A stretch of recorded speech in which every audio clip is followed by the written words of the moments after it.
if we are obedient to our Creator, He promises us longevity and health.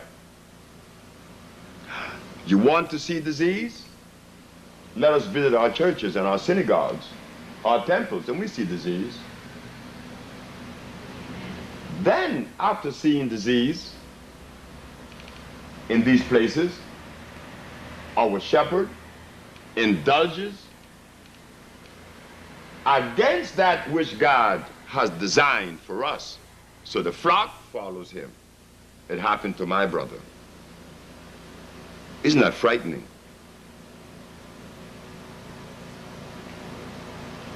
You're stepping on toes. But should we charge the bearer of the information?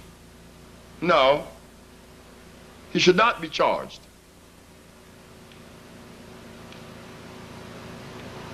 We should listen. I could not have gathered all of this information unless I had listened. Most certainly, if I had gone to the discipline as my brothers, I would not have arrived at this particular foundation, because I would have given you what they gave you.